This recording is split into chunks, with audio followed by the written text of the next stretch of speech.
Hey, you there. Thank you for watching, and welcome to Forge Lines Forever. Today, I have a 7v7 custom match here on the most amazing Neuroxis map generator. So let's go ahead and introduce our teams and our players. Starting off with Team 1 in the north and ending with Team 2 in the south. Starting off with Team 1's front line player, we have in Snow White, Mr. Ranger. He is a Siren for this match as a 1200. Almost want to say Mr. Roger for some reason. To his west, we have in Amethyst Purple Mythologist as a Seraphim. He is a 1400. The highest rated player on Team 1 and in the game overall, it is Will-O-Wisp as an Aeon. He's usually in Stitch Blue, but in this game, he is in the Tropical Ocean Blue color scheme. Again, a 2300 Aeon. To his northwest, the color with which Will-O-Wisp usually codes himself in, it is the Stitch Blue player of Lieutenant Lich as a Seraphim as a 1700.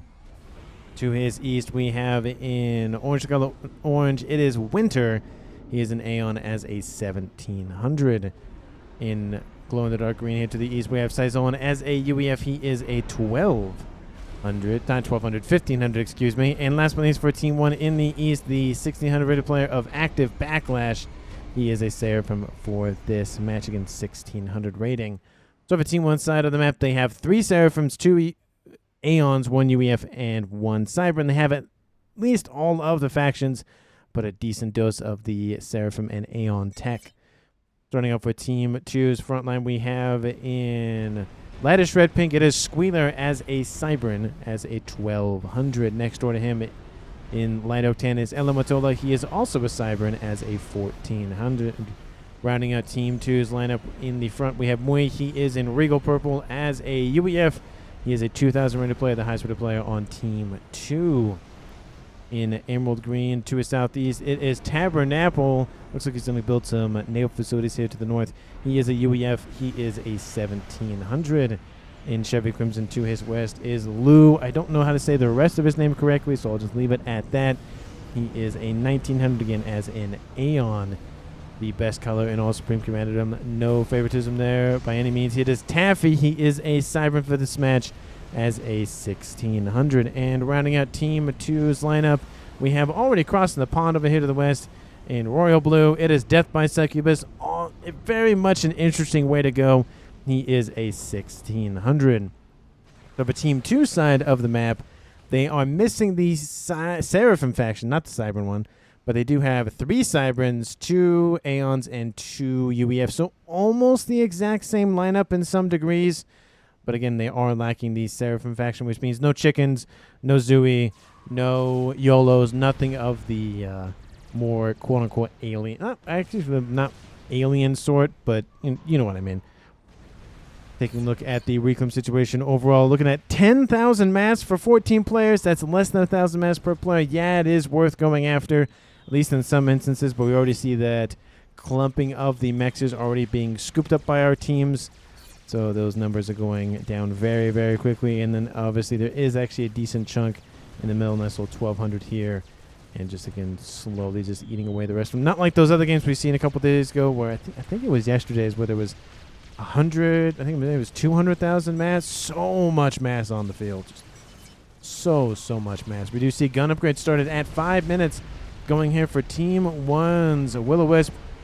Most likely going to be assisted by Mythologist. Yep, there he goes. Trying to get that range upgrade online sooner rather than later again. And a 14-player game like this, 7v7, somebody's going to die possibly 10 minutes, at most 15 minutes before somebody dies.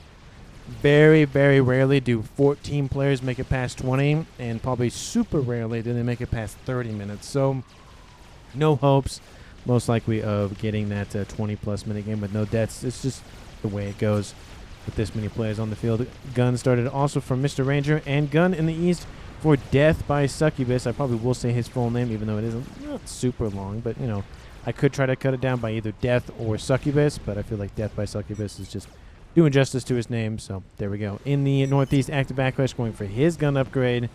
And in terms of the calm distribution for both teams, Team 1 putting not all their eggs in one basket, but there are 6 players for Team 1 in the middle of the map. And the only remaining player not to join them is Active Backlash on that eastern side.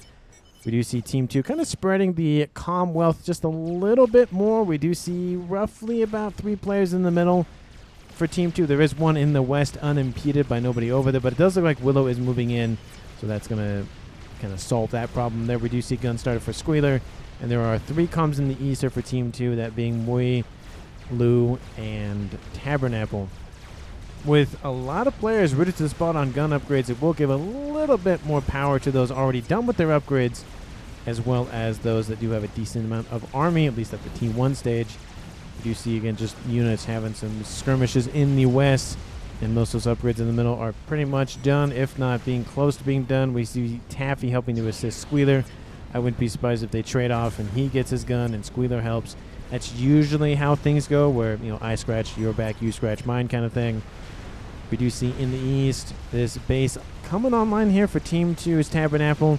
Of course, he is facing off against Active Backwish, who does have gun, and he's not even there, so it will eventually favor Team 1 in that regard. Units are pushing in here with the lead of Willow. We do see Mythologist, Lieutenant Lich, and Winter nearby, and it looks like the first com-on-com action has occurred between Alamatola and Ranger. Ranger and Alamatola both have guns on board. We do see Squealer's forces and Alamatola's forces flanking that comm, and it looks like Mr. Ranger will fall back, dropping Alamatola at least into the yellow. So a little bit more skittish on charging, at least he should be, because again, there's 1, 2, 3, 4, 5, 6 comms still in the middle of the map, so he could easily be 2v1, 3v1. Just has to be careful. If he goes for stealth and then nano immediately after that, he should be fine. But again, rooted to the spot with comms inbound to the west, just needs to be aware of his surroundings. That's what a lot of this game comes down to, is do you know what's going on? Because if you don't, you're going to get surprised, and surprised is bad, because stuff happens when you're surprised, bad stuff. We do see in the kind of Midwest, I don't even know what section of the map you want to call this, Willow getting a very far forward T1 mechs, because why not? That's 2 mass a second. It pays itself off very quickly. You might as well go for it. Gun, again, still rooted to the spot here for Taffy. Squealer's starting to shove these 2 comms away, but now we see Mythologist swap in, and I might need to start splitting things up as we see action starting to split in terms of players fighting one another, or players fighting a group of units. Not a grump. I don't even know what a grump of units would be. Just a very angry group of units. We do see Mr. Ranger. I always would say Mr. Rogers again. Alamatola is having the stealth upgrade, which does help keep him alive a little bit because he's off radar, at least a little bit. But again, Team 1 can still see him if they have vision. A couple of units do try to blitz on by for Lieutenant Lich. There are T1 PDs being placed, so that'll kill off most of those forces. Maybe a couple of T1 mixes will be killed off, but nothing too mission critical.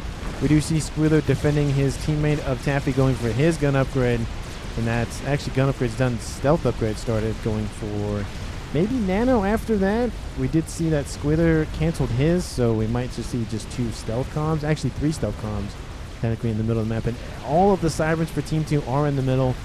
The Team 1 has to get those visions on board, or you won't see what's coming. T2 upgrade started for Luke. He does have the sensor package online, gives him a little bit more vision in terms of the eastern side of the map, and that could be a way to counter the stealth upgrade, is just go for vision on maybe... Actually, the only player would actually be Willow, because he's one of the 2 Aeons for Team 1. The other one would be Winter, a little bit farther north. We do see some units trying to go around the west end edge, but that gets stopped not only by Taffy's forces, but also by Death by Succubus. So no real piercing the front lines on the western side for Team 1. Stealth is done for Taffy. He stops at stealth, and T2 done for Lu. The fire base that was built by Tabernacle has been denied. So unfortunately for Team 2's Tabernacle, will have to rebuild. He is going for some PD to try to resecure it, and we see some engineers online moving in to scoop up, reclaim, and go for some mexes over there in the northeastern corner. There is a radar system on a tiny little island in the northeastern corner of the map here for Team 2. I was going to say Team 1, but this is Team 2's position. And going for some naval factories, very interesting. It looks like Mui might be coming to assist. Oh, no, hold on.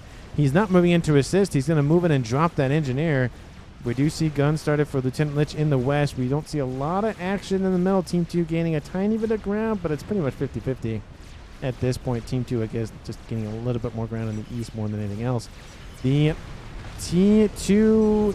Actually, no, those aren't T2 engineers. Those are pillars. Excuse me.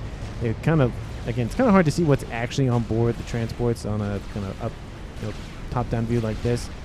Couple of pillars going after mexes. They're not doing that much damage per second, but it will cause a little bit of response time for Team 1's active backrush to just, again, respond to this. He's also facing off against Moy, so he's kind of dealing with that at the instance.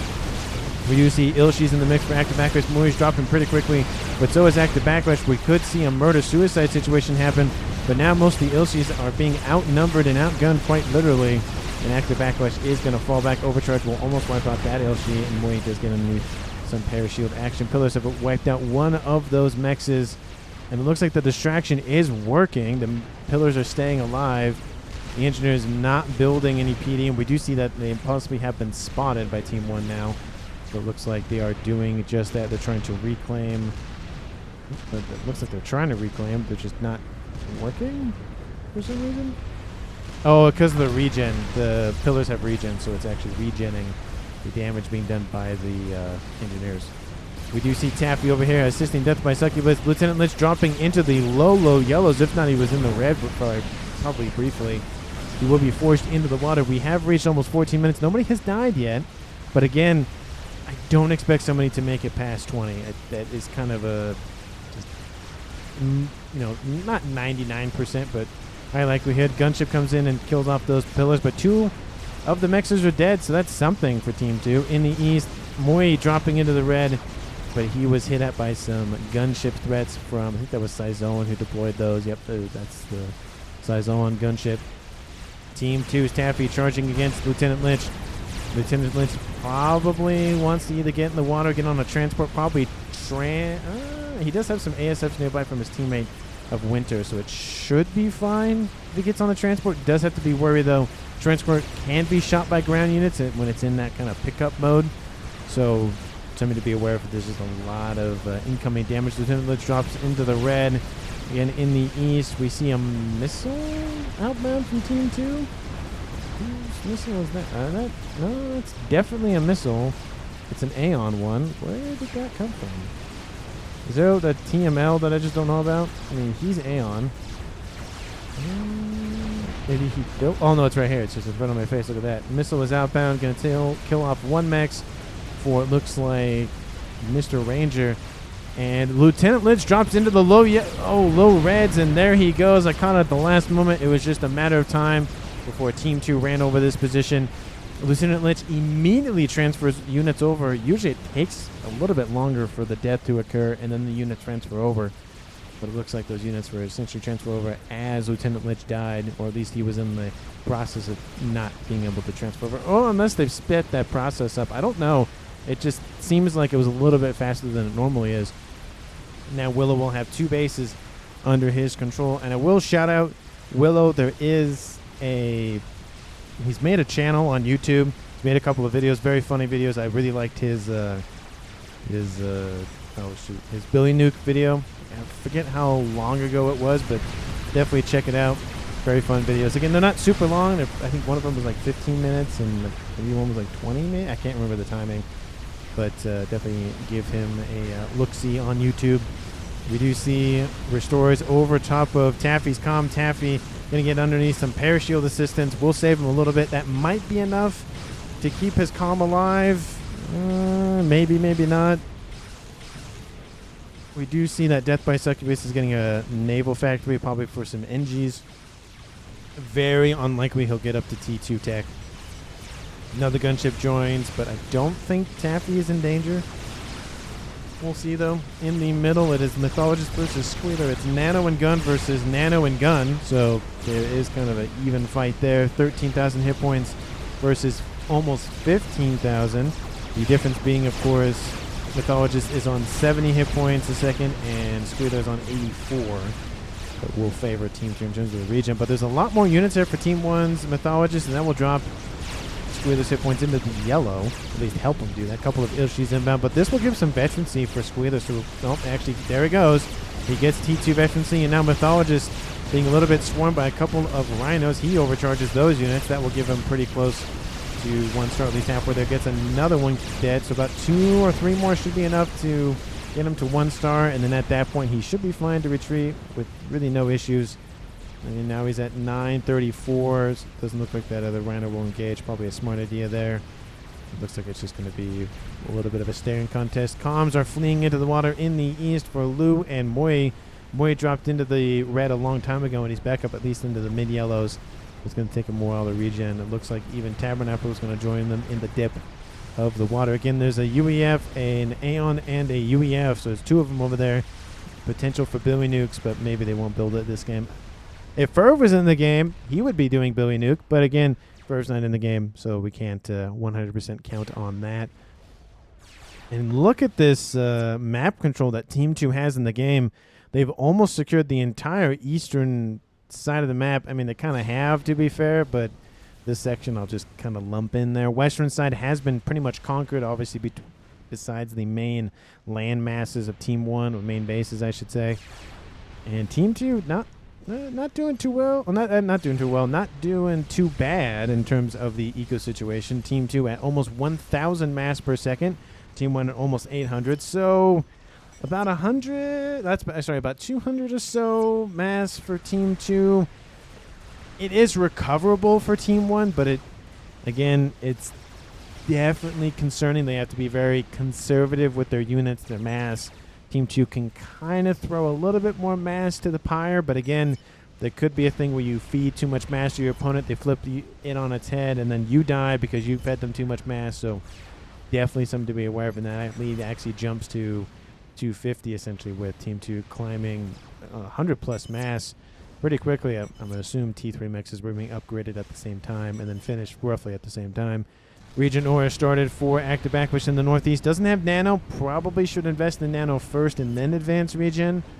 Just my little 2 cents there just in case there are some incoming units or attacks from Team 2. There's really nothing nearby, so it's not a worrisome thing, but there are some Percy starting to stack up for some way. So again, just something to be aware of as the game progresses.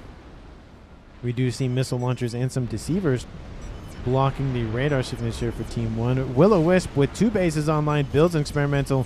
It is a Colossus going to build some more pigeons, and then the Colossi spam will be soon underway. We'll see if that ends up working for him or not. That is the first one of the game built before 20 minutes, so not only is it not the cheapest experimental in the game, because the monkey is the cheapest one, at least the land one, it is a Colossus, which will give Team 1 a lot more pushing power in the middle. There are 2 comms still here from Team 2, and there's still 4 comms for Team 1. Again, snipage does start to recur around the 20, 24, 25-minute mark. So, again, these players are going to start heading back just in fears of some strap bomber gunship rushes. Speaking of gunship rush, a couple of gunships in the east, and there's where that nano would come in handy.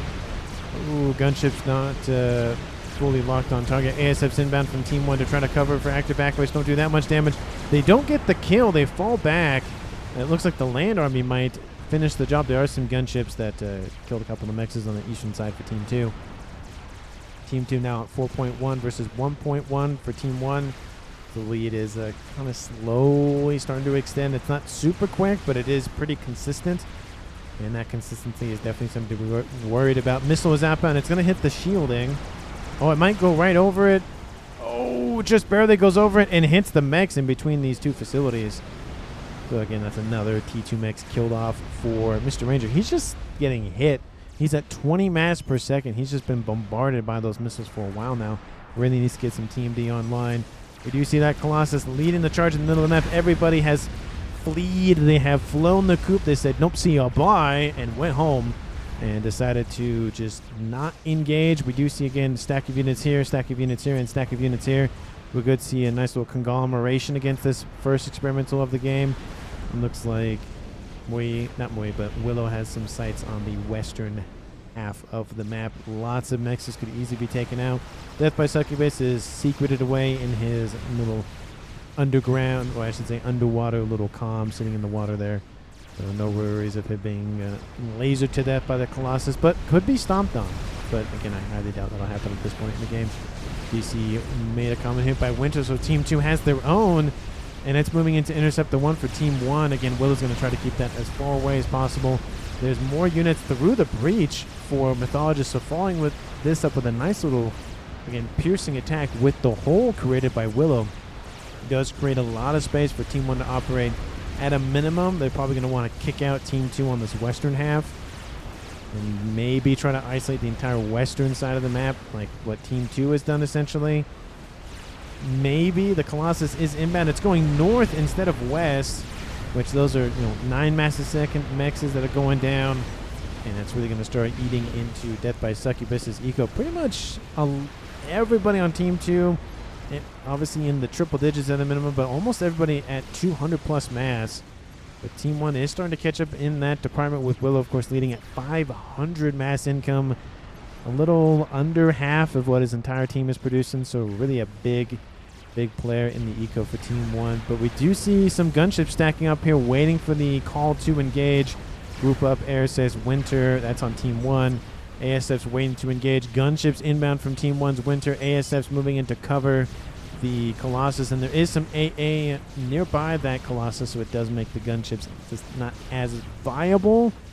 But again, there is the concern if you keep this menace running around too much.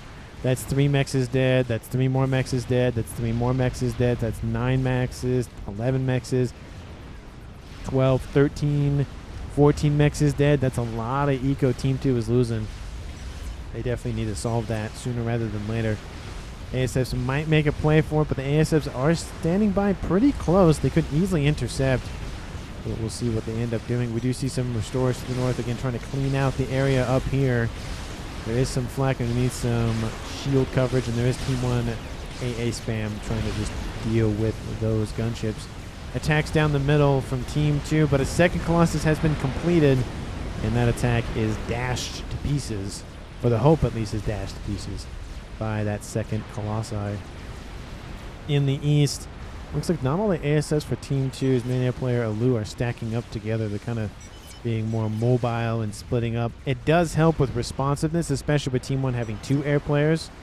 I also would not be surprised to see ASFs just being donated over to 1 player, which is possibly what's happening. We do have 3 players in air at least for Team 2, so that might start to get away from Team 1 if they don't develop the exact same thing. So never mind.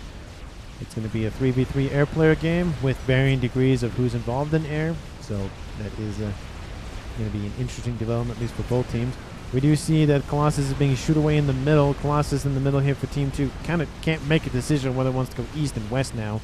The Colossus does make it back to friendlier territory, and the entire western side that Team 2 was fully in control of is now underneath Team 1's control, at least in terms of the landmass. They haven't gone and developed it yet, but at a minimum they control it, so that's mass Team 2 is losing out on, which is, again, always a benefit. You'd rather deny the mexes versus have your opponent have them, and you'd rather have the mexes than your opponents have them. So, you can take what you can get. I got my eco snipe, sorry, says Mr. Ranger. It happens. So, just part of the game. He was on the front lines. He's kind of going to be the target because he's closer to Team 2 than some other people are on Team 1. So, just kind of how the way the map layout works and whatnot. FAF were deployed by Team 2's Moi. This is going to help Team 2 push back at least the fire bases for Team 1. They do have UEF tech, so they can build Ravagers, but that FAF boy might dash those hopes to pieces if Sizoan doesn't spam up those T2 artillery pieces as well. Gunships being deployed to help assist. Again, the force has pretty much already been dealt with, and a little bit of some friendly fire. That Percy is somehow still alive in the mix of all those missiles and artillery shells. 2 Colossi now stacking up for Will. There should be, there is that third one inbound, so he has 3 experimentals online. That is definitely concerning for Team 2. A second Colossus is down. Is that the same one? Nope.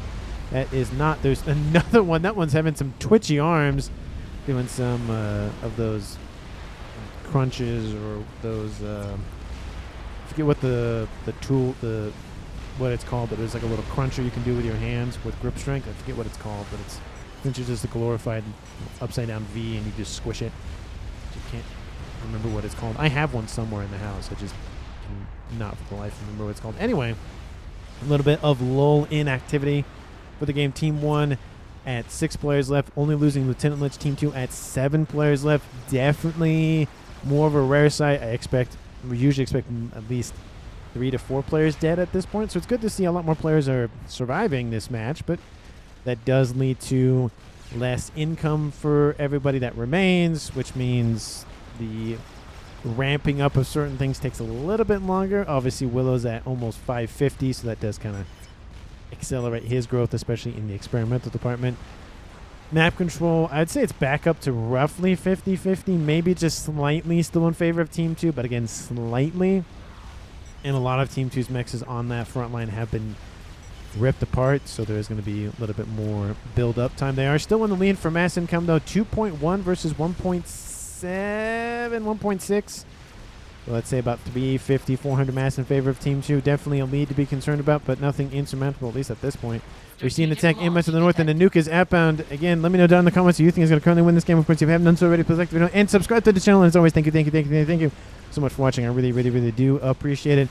And back on into the action. When I heard the Nuke launch, I was like, I got to speed this little, mid-game situation. I need to figure out a word for halftime recap, halftime. I don't even know. I'll call it something. But there's an SMD over here. It is not loaded. That nuke's going to land. It's going to hurt. Death by Succubus is not going to have a fun time. He just got brutalized on that western side by that Colossus. Using that, having a fun day. Maybe he'll die by Succubus maybe this game. Who knows? Colossus almost done. Gets denied. Kaboom! And SMD rebuilt, or actually a second one built immediately by Taffy to protect his investment. On the eastern side, attacks for active backlash. He is backlashing on Team 2. There's, my probably dad joke for the day there. And trying to kick Team 2 out. He originally had this area pretty much on lockdown, and Team 2 just stormed him out. He does still have his fire base. His shield is down, which isn't great, but he does have a decent amount of TMD and PD to protect himself in the bases, so nothing too bad. Why are you creeping? Sam's says, I mean, to be fair, that is a good strategy to say, hey, Team 1 has a lot of air. We'll just slowly build a bunch of SAMs up everywhere. So they try to launch an attack. They're going to get hit by SAMs, here, and then here, and then here.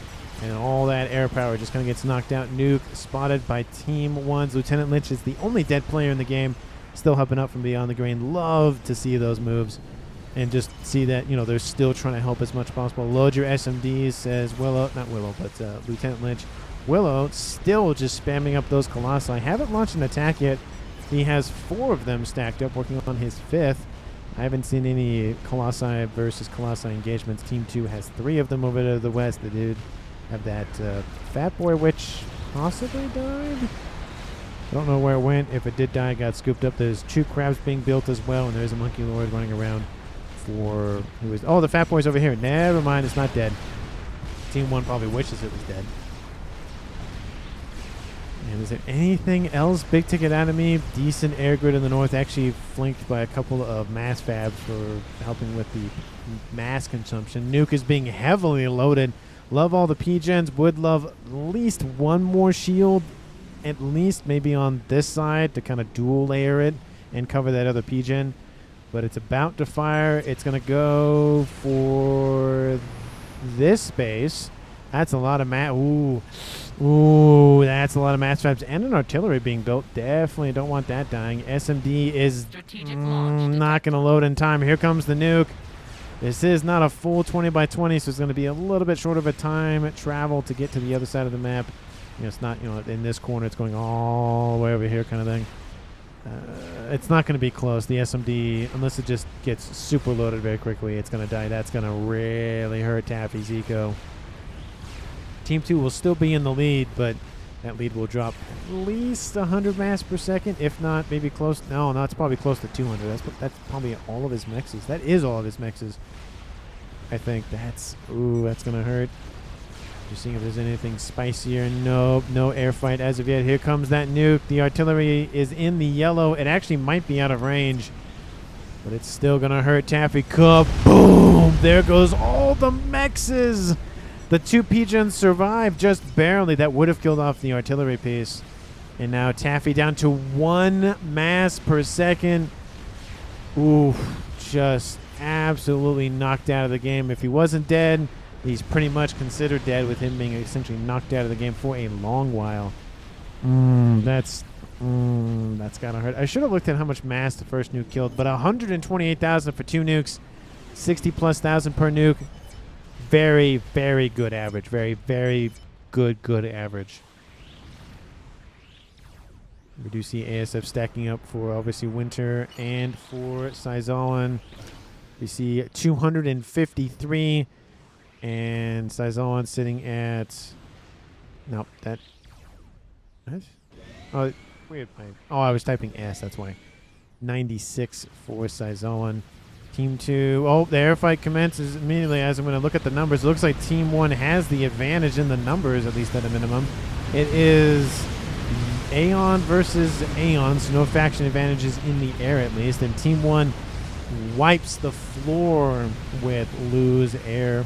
That's not great for Team 2's anti-bomber, anti-gunship, anti-T4 bomber abilities in this game. And there comes some ASFs to try to help, but it's not going to be enough. Maybe a little bit, but again, there's still Syzolan's ASFs. There's a tiny bit of ASFs here for Taffy, but that's not going to do a whole lot. There's a tiny bit of AA. Another airfight will commence. Some more ASFs from the eastern side do come and assist, but there's too many ASFs. Another nuke is up, and it's going for Ali Matola's base. He has an SMD. That is loaded, so that'll be the first nuke knocked out of the sky. Don't need you, Low, says Winter. I mean, it's nice to have him, I guess, just in case, but... Oh, that is just not great. We could see an airlocking for Team 1 against Team 2. 250 down to 150, so 100 ASFs lost. And the nuke is inbound. No bombers, but gunships are starting to be built in their place. Counter nuke online for Team 2 and has been loaded. We do see, I think, Ping's talking about maybe attacking on the Matola. I don't know what the attack order. Oh, crap, probably. And then SMD has been fired and knocks out the nuke. SMD not in the middle of the map, and scatter, scatter, scatter, says Team 1. Just go in all different directions. Just run in all different directions. Get out of there. And ASFs are essentially locking down Team 2's air. They're not going to be able to do much for at least a little bit. Is that a... Oh, it looked like a Paragon, but it was not. The nuke will land.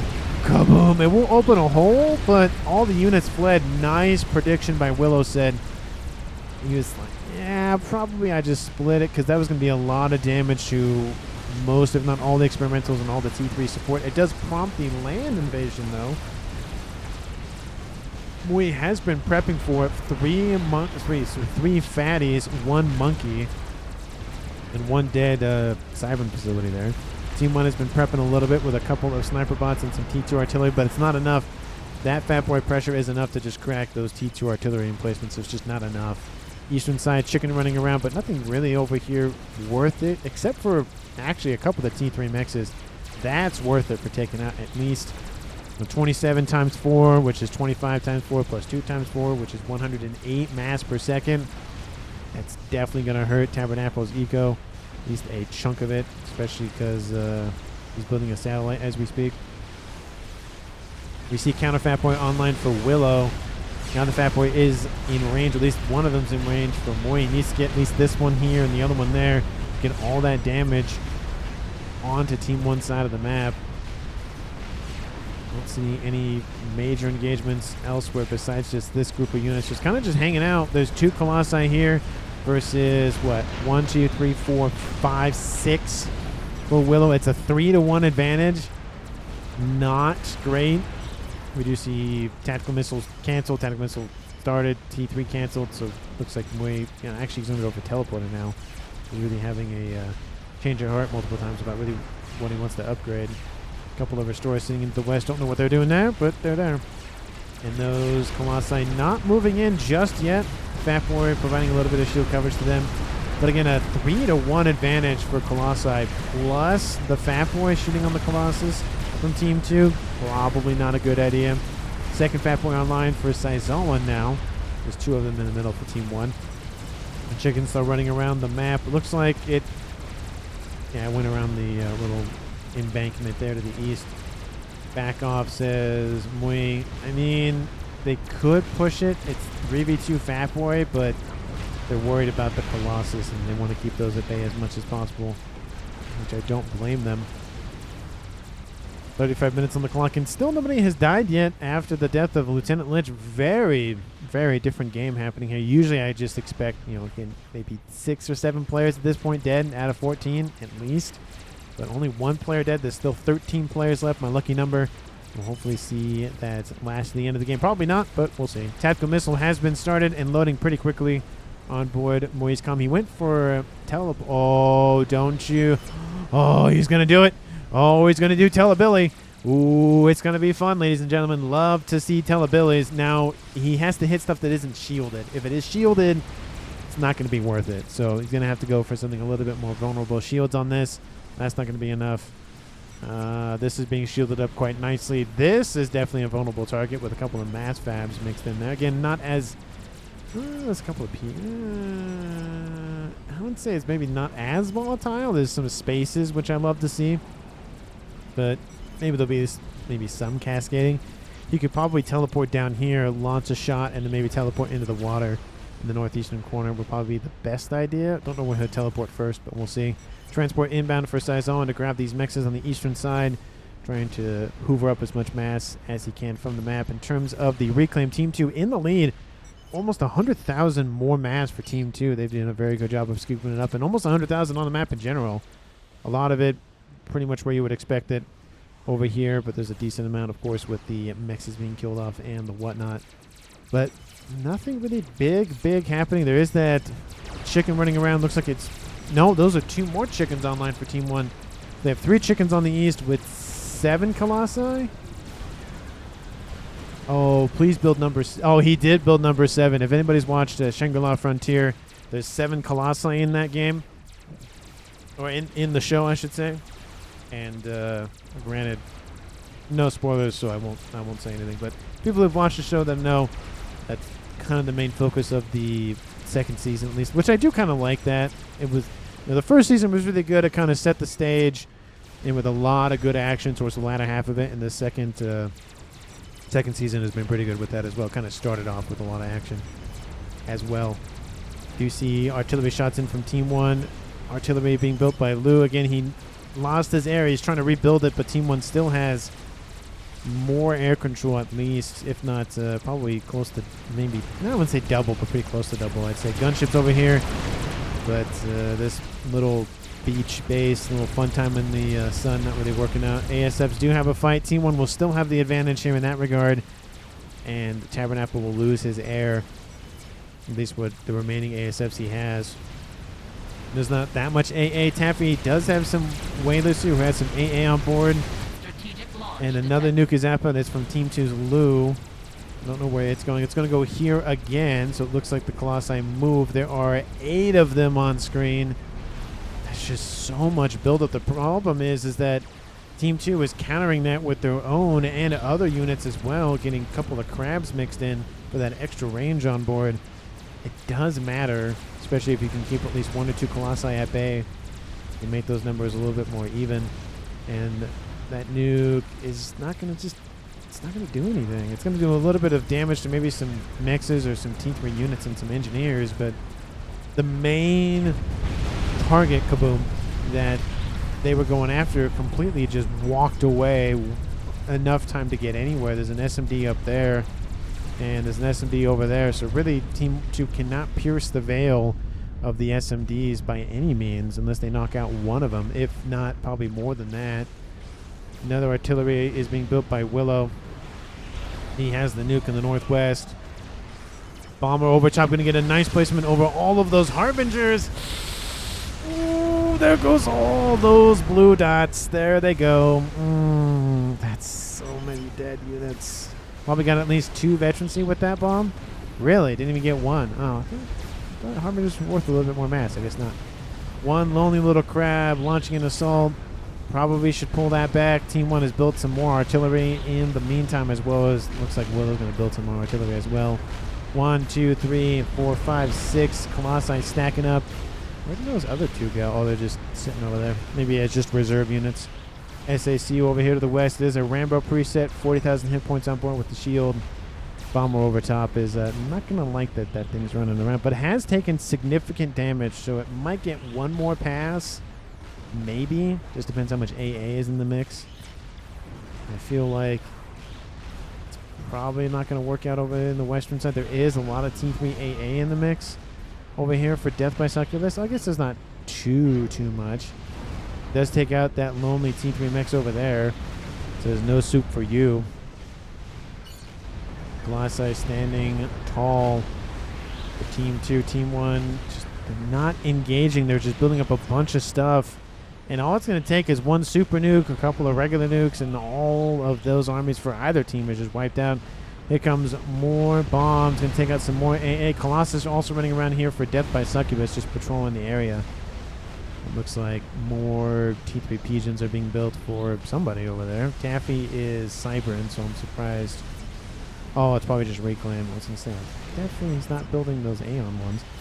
T2 artillery raining in, trying to just keep those Colossi busy, moving them around. Another bomber lands. A bomb lands on the western side by the bomber.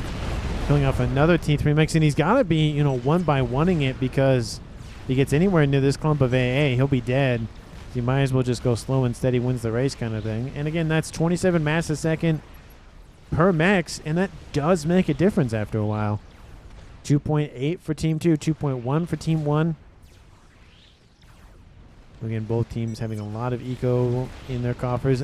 Oh, love to see the Mavor being deployed. Lieutenant Lich spots it for Team 1. Well, we know what the artillery is going to target from Willow. The second one is online, building a third one now.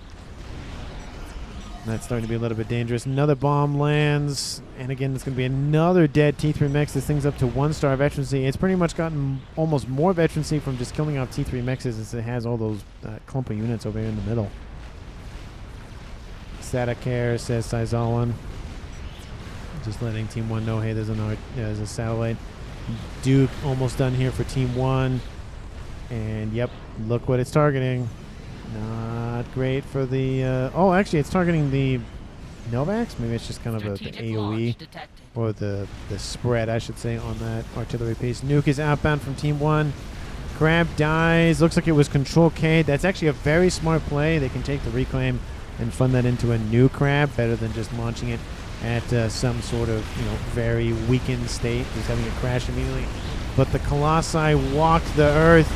There's 2, 4, 6 of them over here for Team 1.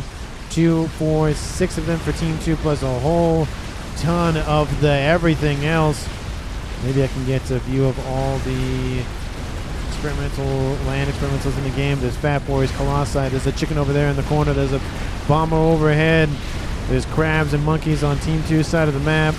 And somebody dies over here. Who died over here? Was that Mr. Rogers? Was he just out in the open, or did the bomb drop early? Maybe the bomb dropped early.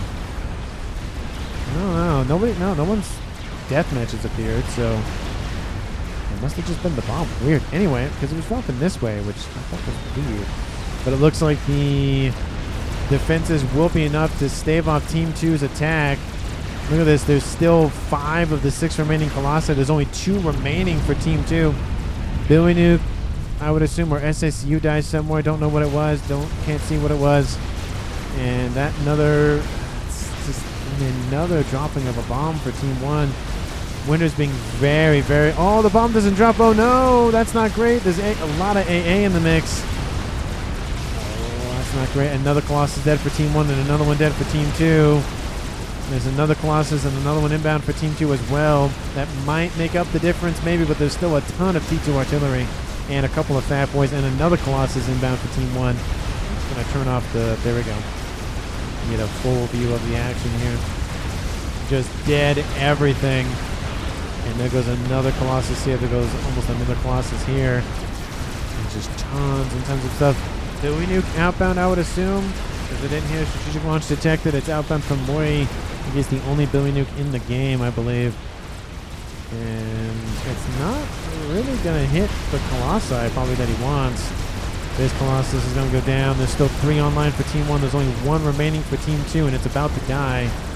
There is... Oh, the chicken's about to get a monkey. Not a monkey, but a Fat Boy. Almost dead. The Ion Storm will probably kill it. But there's 3 very, very healthy Fat Boys back here. And that Colossus is dead. 1 more remains. And there's 1 more... Oh, actually, no, there's 4 more online for Willow. There goes that boom and nuke. Boom. Lands on a decent amount of Othams at least, so that's something. But probably would have loved to hit the Colossi at least. And Team 2, at this point, they got to go for it because there is so much reclaim on the map. Currently sitting at 280,000 plus mass on the map, and about almost all of it is right here. So whoever gets this reclaim field probably will win the game. That's enough for a game ender plus a little bit of extra. So definitely worth sieging it as seizing, not sieging. Seizing it as fast as possible. 14 ML says death by succubus. What?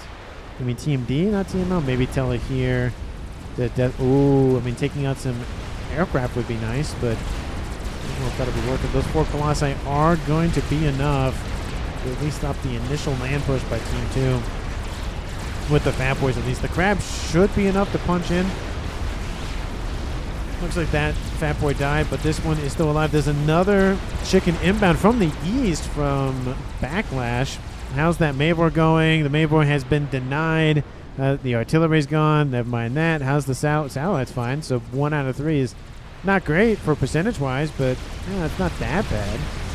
Fat Boys are now going to have to start moving back. Colossi getting a lot of momentum, especially with most of the main line experimentals being dead.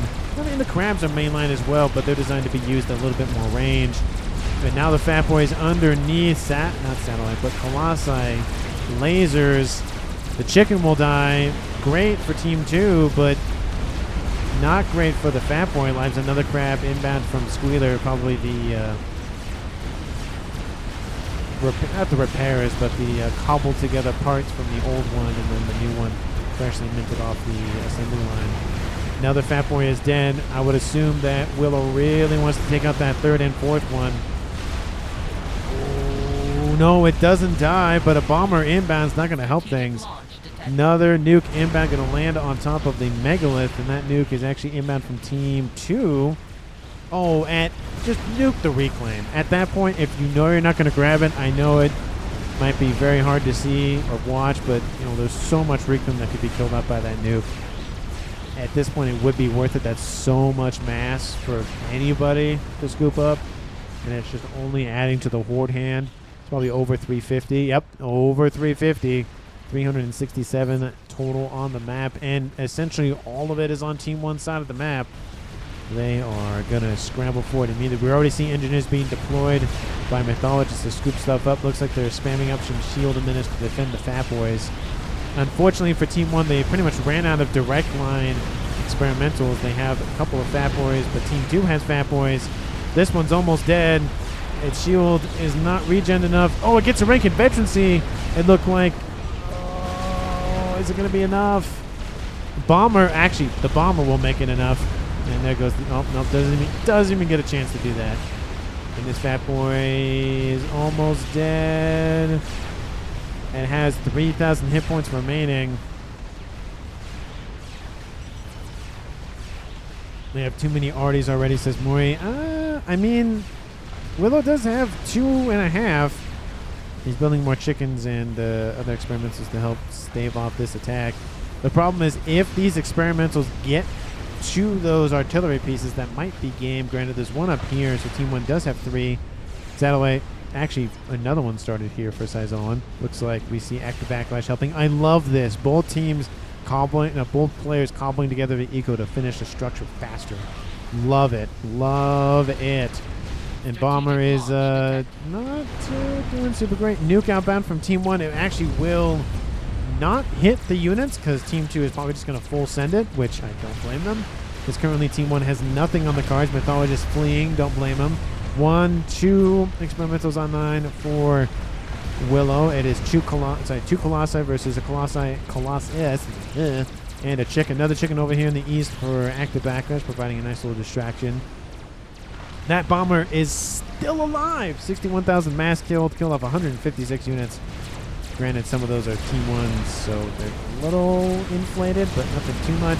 This chicken that was being developed by Mythologist will actually soak up a lot of the damage from Team 2's, which means Team 1 will get a lot of damage done essentially for free. Air quotes for free. But now we see a crab and another Colossus, so probably not. There is an SMD right here. It does go down. There should be another SMD there. Maybe Team 2 will launch a nuke, but there's another SMD not loaded yet. But still, oh, there's another one over there. Not loaded yet. So there's SMDs there. They're just not loaded yet for Team 1. Team 2 may not know that. Probably don't know that. And looks like the crab's not focusing on the same target. Probably not the best idea, but another crab's inbound and another Colossus is inbound. And here's where that eco is really coming in handy for Team 2. They're just pumping out experimentals at pretty much a faster rate now than Team 1. Oh! Oh no! Oh no! I saw it on the when I zoomed out. The bomb from the Awasa hit the ASFs. Ooh! I mean, granted, Team 1 does have a lot of ASFs, but still, that's gotta hurt. He's sitting at over almost 500, not over 500. Team 2 doesn't. No, they have Tabernacle's ASFs. They have 200, but it's almost a 2-to-1 advantage. That's air supremacy for Team. Oh no, that's we own air because it's over 200. So there is that. Chicken is chasing a crab, a Colossus, another Colossus over here. Engineers from at least 4 players here for Team 2, scooping up reclaim and funding it, fueling a Team 2's economy and funneling it. That's the word I was looking for. Into whatever they can get their hands on. I would assume that reclaim to 400,000. The game might be won just by claiming the reclaim here. And of course the artillery coming in, slowly eating away at whatever reclaim Team 1 can scoop up. And we do see engineers scooping up as much as they can as well from Team 1. And Taffy has been defeated by Winter, but the artillery are down. Taffy went for a telemaser, it looks like, and takes out the artillery pieces for Willow, dropping this game to a 6v6 tied-up game. And that might be one of probably the best moves, taking out a lot of that long-range attack power. Granted, there's still satellites and an artillery over here, but at least taking a clump of the bite out of Team 1's artillery pieces is definitely worth it. Chickens are down. Another chicken's about to die. Bomber somehow, again, still alive. Somehow. It's like Palpatine return kind of thing, but anyway. Colossus nowhere near standing up. That is not great for Willow. He loses, again, all the artillery and the one he was building, too. So that's 3 artillery pieces he loses out. We need, for Mavor, says Lou. I mean, oh, yeah, it's back up. And it's actually, is it facing the right way? It is facing the right way. Love to see that. Doesn't have to turn around to look at their opponents. Artillery piece has been abandoned by Lou in favor of that. We do see Team 2 coming together in this regard. We see Tabernacle going for shields. We also see Mui going for shields, and then, of course, Lou funding most of the project. But, again, there's some assistance from Mui and the Tabernacle. So 3 players assisting that. The Bombers just almost one-tap that Colossus. Colossus taking out Mexes. That's not helpful. Another Colossus taking out P-Gens. T3 land headquarters being lost for Willow. He's still Aeon, so he still has access to Aeon tech, and looks like the headquarters will actually not be denied. Satellites over top here for Team 2, slowly eating away at the just front line. We've seen Team 2 just force everything they got to just go through the breach here. Chicken being surrounded by Team 1, T2, T3 units, T4 units. Actually getting a nice engagement on that crab, but the crab would just turn around for 2 seconds. There it goes. Looks like who owns that? Alan Matilda heard me from the ether, or through the ether, or whatever the phrase that I end up coming up with. Mythologist being chased by a Colossus. Definitely not a good day. Fat Boy are going to try to break up that engagement, but I think the bombers will do more than enough damage to not make that a worry anymore. Yep, there's the last one. I lost nuke, says Lou. Yep, there goes the nuke. Looks like Tabernacle's actually going to scoop up the reclaim from the wreck and funnel it into that. Well, actually looks like they're going to funnel into other things, but that game ender is almost done. And without those extra artillery pieces for Team 1, I don't think they have enough to crack the shielding. Ooh, that might not be great for Team 1. And they need to get this reclaim, but I think Team 2 has it. I think Team 2 has the reclaim. They're not going to give it up, of course. There's a ton of artillery pieces been built up here, but it's denying some of the engineers, but there's just so many spam engineers for Team 2. It's just not going to matter. Team 1, I mean, they've had air control for a very long time. They have enough strat bombers to snipe pretty much anything on the map. The only problem is Team 2 is aware of it. Killabiliet says Willow. I mean, no, there's too much layered shielding. But some pigeons are going down for Tabernacle. That's not helping the shield department. Ooh, nice grab there. Takes out even more pigeons. But the problem, of course, is the Mavor is done. Oh, and then immediately transferred over to Moi. Very interestingly enough. Oh, because he has an artillery piece as well. So never mind. That's why. So he can coordinate his artillery. And he has a second one almost done. He's going to have 3 artillery, one of them being T4. That's not great. Strat says, oh my. Looks like somebody heard me from through the ether. 33 shockers for John, not for John Winter, the John being the clan tag, and MLT Sizolan had 16. So we have, what, 4 squadrons? But unfortunately for Team 1, those bombers are not going together. The ASF from Winter are shielding at least these ones. There's a bomber also actually underneath the T4 bomber from Team 1's Winter as well. And it looks like they're going to go straight for that game ender. I mean, you might as well. Oh, the ASFs are going to ignore the strat bombers and go for the bigger bomber. They'll grab the big bomber, then immediately turn back around and go after these ones. Of course, Team 1 will have just still more air control. And AA has been deployed for a while now. The only problem is those bombers are getting through. They'll do a little bit of damage to the shield. They won't crack it, though. And they will get at least some of their payloads dropped. But there's that other volley of bombers inbound. And this one is going to hurt a lot more. Granted, not all of them are going to make it at the same time. So realistically, this is going to be the main clump. Oh, the shields. Oh, the shields. Will they hold? There's satellites over top for Sizolan. The shields do not hold. There goes the Mavor. Hate to see it. You just hate to see it. And then that shell comes in and takes out even more shielding. Very unfortunate. That's the second Mavor that's been denied. The first one that's been built and then denied. So technically only one, but there was one started. Give me mass says active backlash for Willow. And Calm dies to the north. Looks like that was Ranger. The only downside, though, is that Team 2's way to victory is not only on artillery, it's on land. Or I should say with artillery, it's with land. And now we have a huge hole. We have the western side kind of short up a little bit for Team 1. Team 1 first, just having some fun time against some engineers over there. But with 4 Colossi and a decent amount of T3 support,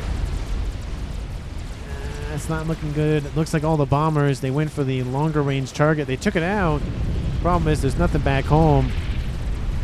Tabernacle, you lucky boy. What? Oh, he almost died. Look at that. That's does he have the bubble? He has the bubble. Why do you have the bubble shield? Why? No, personal shield only. Why? I mean, I get it. You wanted to shield maybe the Mavor a little bit, but that's not worth it. It's not. You could just build a T2 shield, and that's more than enough, or more than the personal shield, or the personal bubble shield, I should say. No. But yeah, he's almost close to death there, but he gets out of range just barely. But unfortunately, oh, look at that! A Continental was grabbed. That's unfortunate. Chicken almost completed. Even if it does get completed, there's 4 Colossi here. Bombers, at least the remaining ones, make it back to base. But unfortunately, it's going to be a lot of not good things. The artillery from Team 2 is still striking the ones from Moi at least.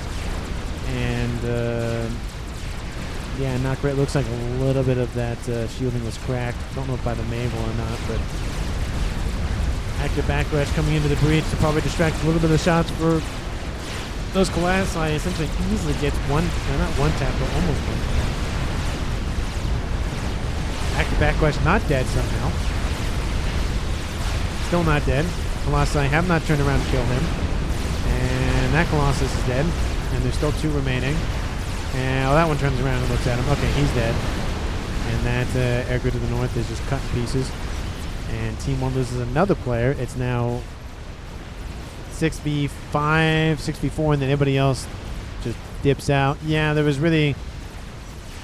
Yeah, it was a hard game. I mean, there's a lot of back and forth, but I think... I mean, Team 1 was damned if you do, damned if you don't, because they sent all of their bombers in to take out the Maverick. Granted, they did that. The unfortunate thing is that there's a lot of land to contend with as well. So either it was the land they would take out or the artillery they would take out, and they chose the artillery, and they still lost. So maybe there could be an argument made that if they went for the land first and then the artillery, they would have had maybe a little bit more time left to live. But then the Maver would have been online for a little bit longer. More AA would have been probably deployed, and then, you know, again, it's the whole damned if you do, damned if you don't kind of thing. But very good game here. MVP, very, very difficult to pick because a lot of people did very well. I don't think there's really one standout-ish player. Granted, it was always lovely to see just the, you know, smorgasbord that was land experimentals in the middle. But like I said, I just don't see one player or the other. I did like the move from Taffy, though. It was Team 2's only, loss in terms of player, which we see Willow actually almost rebuilt one of those emissaries. But he took out the emissaries, which did relieve a lot of the pressure from artillery, which that obviously helped get the Maver online, or at least help get it, actually restarted and then actually online.